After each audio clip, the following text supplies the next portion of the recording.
E aí, pessoal do terceiro, tudo certinho? Vamos dar sequência à apostila número 3. No caso, o assunto é meio ambiente. Semana passada, conversamos um pouco sobre mudanças climáticas mundiais, envolvendo acordos climáticos desde lá a década de 70, com o primeiro acordo, primeiro protocolo, primeira reunião bancada pela ONU, que foi de 1972, até os dias atuais. Conversamos um pouquinho sobre acordos ambientais e mudanças climáticas. Vamos hoje falar um pouquinho aí sobre política ambiental brasileira. Como que o Brasil está se comportando diante desse problema? Mudança climática, questões ambientais. É comum você ver aí no jornal, nos documentários, no noticiário, debates envolvendo dois grupos principais, né? Os ruralistas e os ambientalistas. Vamos lembrar que dentro do Congresso Nacional existe lobby para tudo quanto é lado. Tem o lobby dos ambientalistas, tem o lobby dos ruralistas, tem lobbies dentro de um Congresso. Nós vamos discutir aqui um pouquinho, conversar um pouquinho sobre isso, sobre a política ambiental brasileira, ok? Para isso, vamos aí compartilhar o material com vocês. Antes, deixa eu diminuir a minha carinha aqui. Afinal de contas, né, de feiura, vocês já estão aí cansados, vamos diminuir um pouquinho aqui, né? E vamos compartilhar uma telinha, e nessa telinha vamos aí trabalhar com vocês sobre mudanças climáticas mundiais. Bem, vamos lembrar o seguinte, então, né? Dois conceitos-chave que você vai procurar aí depois com mais detalhes. Mais duas palavras, preservação e conservação. Um conceito, preservação, é você tornar aquele ambiente intocável, apenas para pesquisa. Isso é uma preservação. É como se você colocasse uma redoma sobre uma floresta. Deixa quieto ali, ela é intocada, ela não deve ser explorada. Isso é uma questão explorada de forma econômica. Ela tem que ser preservada. Então, preservação é você manter intocado. E conservação é você explorar, mas de maneira racional. É isso que nós vamos discutir um pouquinho aqui também. Então, preservação, no conceito, é diferente de conservação. Lembre, por exemplo, da palavrinha APP, a área de preservação permanente. Tem que deixar ali. Tem que manter ali intocado o máximo que der, né? A área de preservação permanente. Bem, nós vamos voltar nesse assunto daqui a pouco. Antes, vamos trabalhar aqui com o slide. E o Brasil, nessa política ambiental, como que ele se comporta? Como que ele está? Bem, dos anos 30 até os anos 60, não havia, digamos assim, né, aquela preocupação que nós temos hoje em relação ao meio ambiente. Haviam leis, é óbvio, mas as leis basicamente se destinavam a quê? Qual era a preocupação? Qual era o foco? O foco era uma exploração racional. Era exploração racional.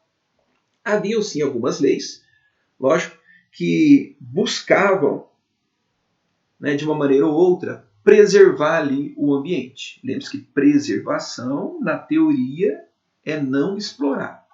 É deixar intocada, deixar ali, né, como deve ser deixado, quietinho ali. Mas em 1934, pintou aí no Brasil uma lei, algumas leis vieram em relação à preservação ambiental. Mas lembrando que não havia toda essa preocupação, principalmente mundial, em relação ao meio ambiente. Vamos lembrar que, a partir da década de 60, que o mundo começou aí, né, articular em relação a mudanças climáticas, em relação a políticas macro, em relação ao meio ambiente. Por enquanto, de 30 a 60, eram políticas de micro e meso, né, impacto. De pequeno impacto, de médio impacto, não uma visão global. Mas vamos lembrar que a partir dos anos 60, aí já teve o Clube de Roma, relatório Meadows, Na década de 70, teve em 1972 o Protocolo de Estocolmo, a Reunião de Estocolmo, a primeira Conferência Mundial sobre o Meio Ambiente. Então, a partir dos anos 70, o mundo começou a se articular em relação à política ambiental. Mas de 30 a 60, questões mais regionais, questões mais micro e meso, né? Mesopolítica. Meso é meio, né? É uma região um pouco maior do que a micro. Bem, a partir de 60, então, uma preocupação mundial. E o Brasil também se articulou em relação a isso. 1965, criação do Código Florestal. Esse código, no ano 2012, ele passou por reformas, né, propostas lá no Congresso. Mas em 1965, criação do Código Florestal, definição de APP, Área de Preservação Permanente. As APPs são as consideradas áreas sensíveis, em especial a área de leitos de água, de encostas, nascente, a questão da mata ciliar, ou mata de galeria, Portanto, em 65, com a criação do Código Florestal, definiu-se APPs. As APPs, cá entre nós, realmente, elas têm que ser preservadas, para evitar problemas maiores. Uma mata ciliar. A mata ciliar, por exemplo, como ela trabalha como um filtro, ela vai, entre aspas, né, diminuir a ação humana no rio. Né? Mas que tamanho que tem que ser essa mata ciliar? Qual é a área dessa preservação? Isso tudo é definido em cima de lei, de acordo com o leito do rio. Ok? Definição de uma RL. Manter uma área nativa. E nisso tudo, mas como assim? Então você tem uma propriedade agrícola, ou melhor, você tem uma propriedade numa área rural, por lei, uma determinada porcentagem desta área, ela tem que ser mantida como área preservada. Não é? Alguns aí podem ter áreas agrícolas, depois podem confirmar mais detalhes entre vocês aí e tal. Mas uma RL é aquela área na onde não pode haver exploração econômica. Então, digamos que você tem lá seus 100 hectares de terra, lá na Amazônia. Uma parte dessa área você pode explorar como você bem entender. Exploração de gado, criação de qualquer animal, uma produção agrícola. Mas uma determinada área tem que ser RL. Tem que ser uma reserva legal. E é aí que entra a questão dos debates. Imagine aí você, produtor agrícola, nessa ânsia aí, né, de produção, e você tem na sua propriedade. Vamos imaginar assim, uma área de encosta, você tem na sua propriedade um rio. Portanto, por força de lei, a área de encosta tem que ser preservação permanente. X área já destinado a isso. Você tem um rio, X área do seu território tem que proteger esse rio. É uma área de preservação permanente. Esse rio nasce na sua propriedade. Você também, então, tem que destinar uma área específica para a proteção dessa nascente. E além disso tudo, porque tudo isso é uma APP, e além disso tudo, você tem essa RL, uma área na qual você não pode explorar, na qual é uma reserva nativa. Isso tudo acabou criando um conflito. Um conflito envolvendo quem? Ruralistas, ambientalistas.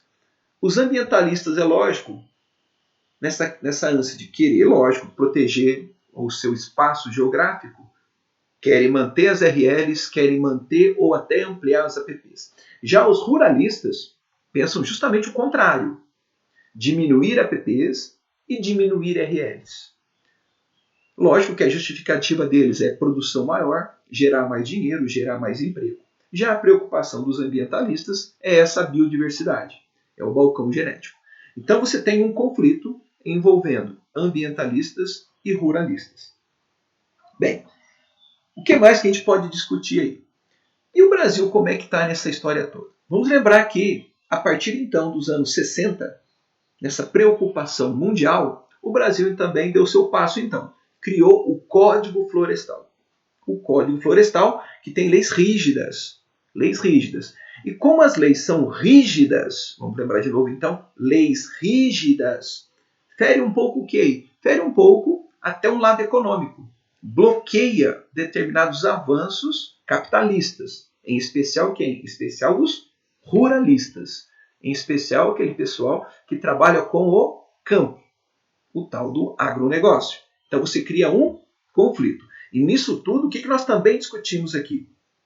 Nós também temos que discutir essa questão das sociedades que vivem naquela área ali, como os indígenas, como áreas de quilombola. Então você vê que essa política ambiental brasileira, a política relacionada ao meio ambiente é muito complexa, porque você envolve interesses diversos. Bem, o que mais que a gente pode discutir aqui? Estou seguindo mais ou menos a sua apostila, ok? Bem, em 2012, o Congresso, aí já no governo Dilma, né, reformas do Código Florestal. Dentre essas reformas, repito, a diminuição das APPs e a diminuição das RLs. Houve um grande avanço em prol de quem? Em prol dos ruralistas.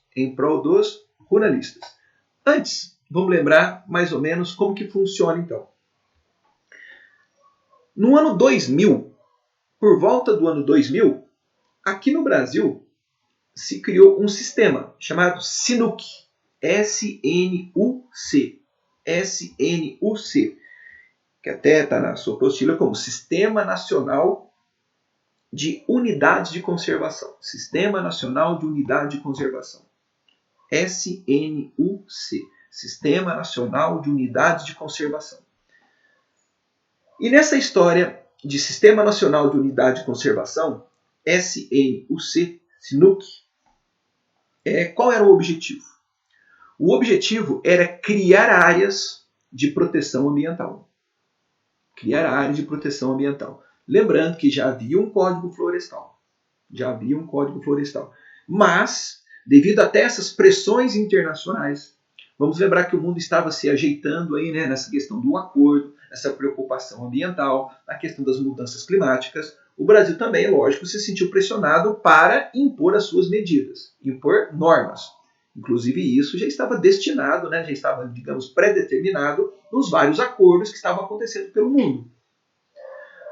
Em especial, né, desde o início, Acordo de Estocolmo, Montreal, Rio 92, Rio +10, entre eles teve o Protocolo de Quioto, vários acordos pressionando.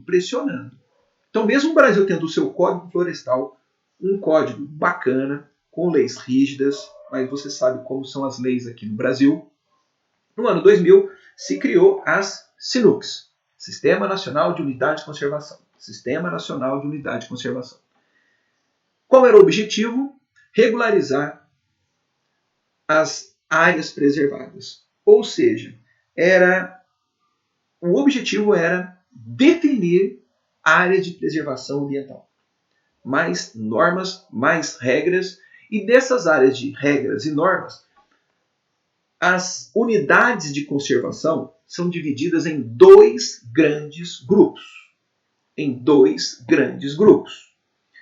O primeiro grupo nós chamamos de proteção integral. O segundo grupo nós chamamos de uso sustentável. Essa primeira área de unidade de conservação, chamada proteção integral, é uma área de preservação. Nessa área de preservação, portanto, não pode haver exploração econômica, não pode ter plantação de soja, expansão do agronegócio, não pode ter nada disso. Essa área de proteção integral. Mas para que serve isso, então? Para pesquisa. E, lógico, pesquisa em cima de regulamentos, né? Tudo aí controlado pelo Estado. Então, as pesquisas com autorização são as áreas de proteção integral. Para turismo, depende. Para turismo, desde que tenha cunho científico, desde que tenha objetivos científicos. como visitação escolar. Então nós temos a área de proteção integral e as áreas de uso sustentável. A de proteção integral, então, não coloque a mão, é apenas para pesquisa. Já as áreas de uso sustentável, e aí entra o termo desenvolvimento sustentável. Qual é? Algo que nós discutimos na semana anterior, aí, semana passada. Desenvolvimento sustentável. Você pode ficar rico, você pode ganhar dinheiro, desde que você também entre ali num acordo com o meio ambiente e com a sociedade. Ou seja, você procure manter reservas para gerações futuras.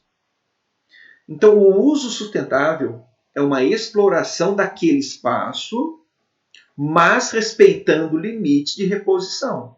É o uso sustentável, é desenvolvimento sustentável. É para que você torne possível ganhar dinheiro, mas respeitando o espaço. Você tem, assim, o seu desenvolvimento social e econômico, desde que você respeite o espaço. São áreas de uso sustentável. E nessa história de uso sustentável, então eu posso entrar com o agronegócio? Não, é. Porque você não está respeitando o espaço ali.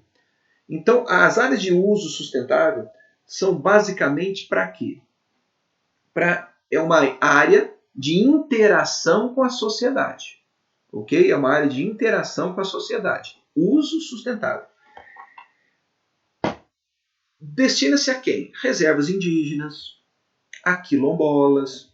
Então serve para quê? Serve para a moradia dessas sociedades mais tradicionais, como os quilombolas, como sociedades indígenas. E a exploração em cima de quê, então? A exploração é em cima de um extrativismo. Mas de um extrativismo que não busca os ritmos do agronegócio, por exemplo. É uma exploração não predatória. É uma exploração não predatória. Tá? Então, vamos lembrar de novo, então. A partir dos anos 60, uma preocupação mundial nessa questão ambiental. O Brasil começou aí a mexer os pauzinhos. Em 65, criou seu Código Florestal. Nos anos 2000, criou o Sistema Nacional de Unidade de Conservação. No Sistema Nacional de Unidade de Conservação, você tem as áreas de proteção integral e as áreas de uso sustentável. Lembrando que tudo isso acaba girando conflitos. O que mais que foi criado no Brasil e nessa política ambiental? Por exemplo, o Brasil, no ano de 85, ele criou seu ministério para isso, no ano de 85. No ano de 85, criou o Ministério para o Desenvolvimento Urbano e do Meio Ambiente. Isso em 1985. Então, uma área do governo já mais específica para isso, para a questão do ambiente. 1985. No ano de 88, o que foi criado no Brasil, você sabe muito bem, a Constituição Brasileira. E essa Constituição Brasileira, dizem alguns especialistas, uma Constituição muito moderna até, é uma Constituição que destinou capítulos exclusivos ao meio ambiente. 1988, dentro da Constituição Federal, capítulos específicos para o meio ambiente. Em 1992, criou-se o MMA, que não tem nada a ver com luta marcial, né? MMA é o Ministério do Meio Ambiente. Então o Brasil ele vai se articulando aí nessa questão ambiental. Em 1992, criação do Ministério do Meio Ambiente. O que mais que a gente pode discutir? Nos últimos anos, debates envolvendo o Congresso, esse atual governo, por exemplo, havia uma certa dúvida ali na montagem dos ministérios, tanto é que surgiu até uma hipótese de se agregar 2 ministérios num só, com aquela ideia, né, de diminuição de custo e tal, mas essa junção de 2 ministérios geraria muito conflito, que era o Ministério da Agricultura com o Ministério do Meio Ambiente. Então, devido à pressão popular, e aí entra, né, uma pressão popular, os ministérios acabaram não sendo fundidos. Então, cada um no seu, mas é lógico que todos defendem uma mesma política de Estado, né? Uma política de Estado, e afinal é assim que é um governo, né? Ele tem uma política de Estado, os ministérios trabalham de acordo com essa política atual. Cada um defendendo o seu interesse, é lógico, mas todos tendo o mesmo rumo de acordo com o executivo, né? Os ministérios ali são cargos de confiança. Bem, então vamos lá. Código Florestal surgiu em 65. Em 2012, proposta de reformas. Vamos dar um exemplo aqui. As matas ciliares, elas têm um tamanho relativo ao leito. Se for um rio maior, uma área de mata ciliar maior. Algumas propostas meio esdrúxulas dos deputados, como por exemplo, retirada da mata ciliar e colocada de árvores, com a recolocação de árvores. Mas que árvores? Árvores frutíferas, como laranja, né? Como o próprio café, que seja. O café é uma planta arbórea. Lógico que isso foi no governo Dilma, ela própria vetou, proibiu isso. A diminuição das matas ciliares, isso sim foi conseguido. As matas ciliares hoje, em questão de lei, elas são menores do que a proposta original, inicial lá do Código Florestal. Haviam propostas meio realmente esdrúxulas, como as matas ciliares deveriam ter um tamanho único. Mas como tamanho único, se os rios são diferentes? Dando isso em forma de debates, em forma ali, de acordos entre, né, os partidos e tal, e entre o executivo. Também em pressão internacional, o Código Florestal reformado. Nesse Código reformado, depois você procura com mais atenção nas internets da vida aí, há de preservação permanente. Portanto, mudou um pouco isso. Mudou um pouco isso. Hoje elas são menores, até por causa de quê? Depois, com mais atenção, você procura aí essas reformas. E devido a quê? Devido à defesa de interesses. Interesses de quem? De uma expansão agrícola. Uma expansão agrícola. Vamos lembrar que a Revolução Verde, ela tem como uma de suas propostas o aumento tecnológico no campo. O aumento tecnológico no campo. O aumento tecnológico teria como uma das propostas não ter essa discussão. Para que desmatar se eu tenho mais tecnologia para produzir mais no mesmo espaço? Para que desmatar? Mas aconteceu essa mudança no Código Florestal, essa questão das áreas permanentes, das reservas legais. Vamos lá. Algo que ajuda muito você aí. Você ter noção de bioma, você ter noção de espaço, você ter noção de ecossistema e de posição. O mapa do desmatamento. Lógico que a floresta amazônica ela é gigantesca, não é uma área ainda com risco de extinção, mas o homem está chegando, o homem está chegando. Então, as discussões se mantêm. As áreas de preservação, as áreas de uso sustentável, as áreas de proteção integral, o mapa do desmatamento.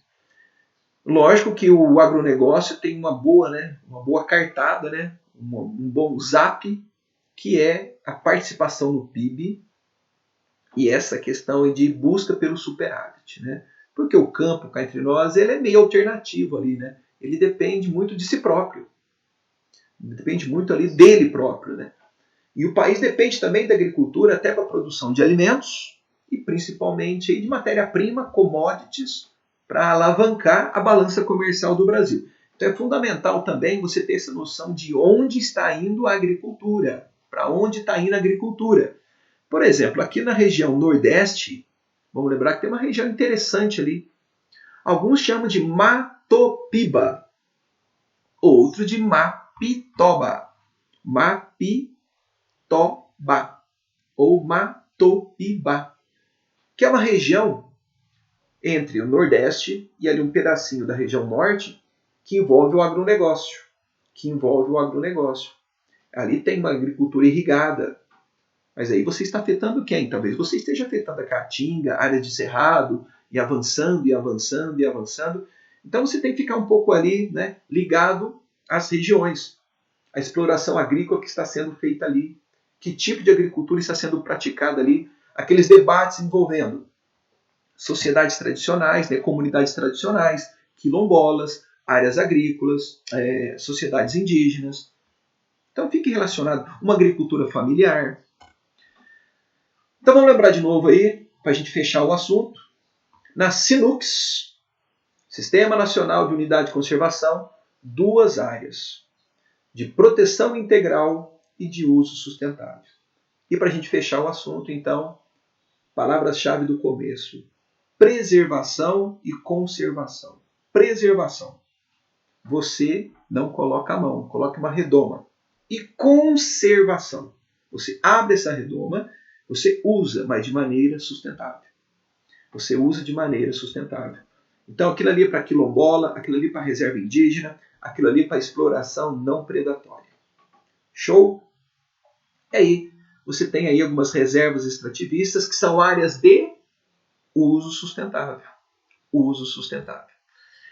Pessoal, então, era mais ou menos isso. Tá? Aqui tem os vestibulares, alguns exercícios que tem aí, mas você tenha um bom aí, cabedal de questões no plural. Pessoal, é mais ou menos isso. Valeu? Apenas uma aulinha aí para a gente dar uma adiantada nessa apostila. Tá um assunto tranquilão. Dá uma lida aí no seu livro, texto. Deixa eu voltar aqui com o meu material, né? Voltar aqui. Opa, vamos subir aqui de novo a telinha. Pessoal, então é mais ou menos isso, ok? Tamo junto. Questões ambientais brasileiras. Política ambiental brasileira. Valeu. Tamo junto. Até a próxima.